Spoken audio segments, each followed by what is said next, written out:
Tonight, COVID antiviral drugs to be available to more people as the latest wave of the pandemic hits. Up until now, they've essentially been sitting on shelves in warehouses instead of out there doing their job to prevent severe disease.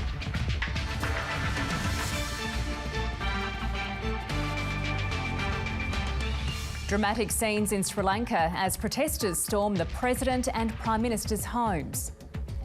The multicultural making of an Adelaide teenager vying for an international taekwondo title. I really want to go to the Olympics because, well, that's where the best of the best go. And an Australian men's doubles victory as Kyrgios prepares to take on Djokovic tonight in the Wimbledon final. Good evening, Emma Ribalato with ABC News Sunday. People over 70 will now have access to subsidised antiviral medication to treat COVID-19 after the federal government expanded the eligibility criteria. The government's opening its stockpile of antiviral drugs while it looks into which treatments and vaccines will be used to deal with future waves of the novel coronavirus.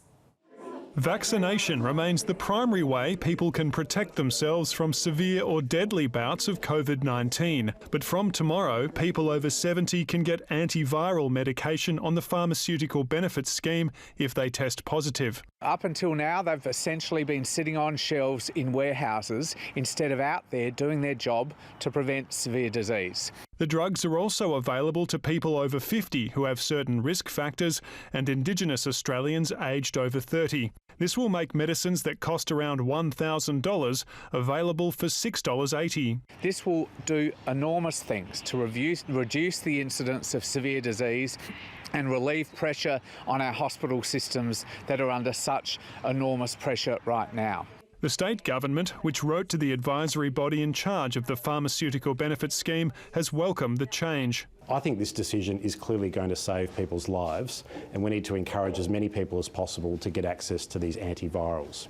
The previous rules were far too restrictive. It comes as medical authorities make the fourth vaccine dose available for anyone over 30 years old. The South Australian government is opening new vaccination centres as the new Omicron variants cause a spike in infections. It is much more transmissible than the BA1, BA2, and it seems to break through protection that people might have gained through BA1 or BA2.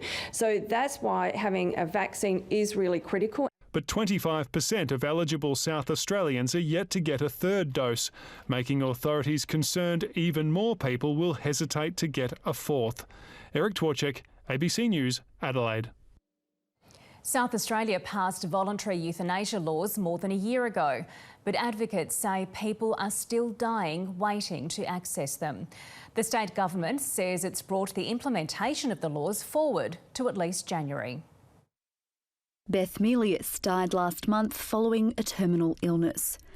In her final years, she was a fierce advocate for voluntary euthanasia. When I get to the point of not being able to communicate, barely conscious, I hope that voluntary assisted dying will be available to me. While she never got her wish, fellow campaigners say every week someone like Miss Melius calls begging to legally end their lives. And this is happening. The convener of our nurses advocacy group has said that she knows of people who have taken their own lives. Despite a bill to legalise voluntary euthanasia passing Parliament in June last year, the laws aren't set to come into effect until March 2023. We're looking at 22 months, and that's just far too long. The new government wants to speed up proceedings, but the SA Health Task Force charged with implementing the laws says it's a balancing act. We are talking about, for the first time, the prescribing of lethal medications on purpose. We don't want any accidents where people could die because they get access to it. We could talk about children, say in a rural, remote area. We could talk about people in a nursing home. Victoria and WA took around a year and a half from passing voluntary euthanasia laws to putting them into practice. Queensland plans to implement its laws more quickly, 16 months after its parliament voted to legalise. Endorse them and recommend them to this House. The SA government says in this state the fact the then Labor opposition introduced the bill meant it was a slow start. There wasn't anything in place from the then government's end to start that implementation work. It took another 6 months. The minister says his government can best the March deadline. We can at least bring that forward to the end of January, but if we can explore any avenue where we can bring that forward even more, we will absolutely do so. 2 months earlier than promised, but still too late for some. Gabriella Marchant, ABC News, Adelaide. And if this story has raised any issues for you, you can contact Lifeline on 13 11 14. The President of Sri Lanka has agreed to resign after thousands of protesters stormed his official residence. The private home of the Prime Minister was set alight, even though he too offered his resignation. Protesters enraged by the government's handling of the country's worst economic crisis in decades have descended on the capital, demanding change. South Asia correspondent Avani Dias reports. Extraordinary scenes of an uprising as protesters take over the president's home. Cooling off in the swimming pool at the most secure address in the country. President Gotabaya Rajapaksa was evacuated the day before ahead of the planned demonstrations, but no one could have expected this. The presidential palace overrun by protesters, trying out the bedrooms, going through drawers in the bathrooms and celebrating in the banquet hall.